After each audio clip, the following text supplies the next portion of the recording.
Bine v-am găsit! Așa cum am promis, am făcut o actualizare în zona PF-urilor și o să vă spunem astăzi ce aveți de făcut ca să obțineți acea indemnizație de 4072 de lei pe care o pot accesa atât PF-urile cât și persoanele fizice care au alte tipuri de forme de a obține venit.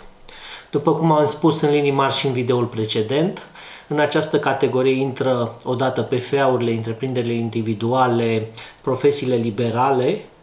În al doilea rând intră sportivii, atenție, cei legitimați la cluburi sau cei care au contracte de activitate sportivă. De asemenea intră persoanele care obțin venituri din drepturile de autor și persoanele care au alte tipuri de forme de contract. Contracte de administrare, convenții civile și așa mai departe. Bun. Deci ce e foarte important să înțelegeți? Pentru perioada 16-31 martie, deci din 16 martie s-a instaurat starea de urgență, puteți trimite PDF-uri inteligente până în data de 10 aprilie, da? Pentru ce venituri doriți, partea de indemnizație aferentă lunii martie.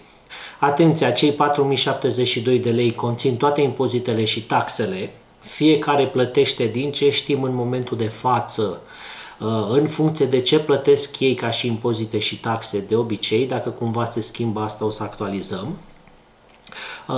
De exemplu, dacă accesați din 16 până în 31/3, la cum arată lucrurile, cel mai probabil vor fi 12 zile din 22 lucrătoare înmulțit cu 4072.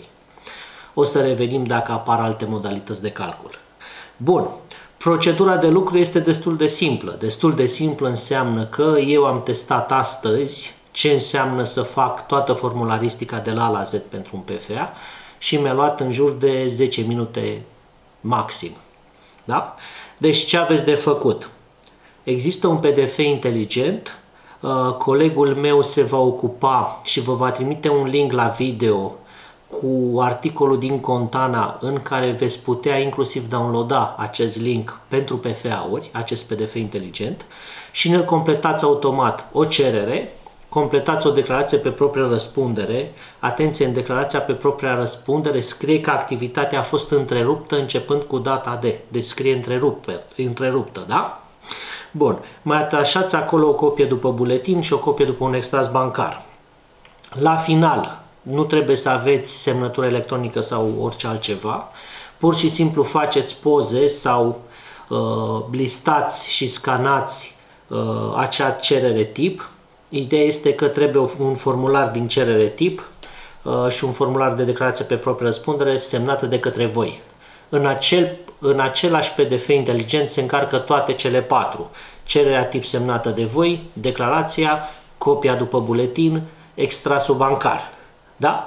Cu asta veți trimite la adresa de e-mail stabilită în funcție de județul vostru. O să vă trimitem un link cu toate adresele de mail pentru toate județele din țară și așteptați să primiți răspuns. Cam asta este tot. Deci modul de completare acum sau formularistica este destul de simplă, durează până în 15 minute, sunt datele voastre și atașați practic copii după actele voastre și după cererile semnate și cam atât.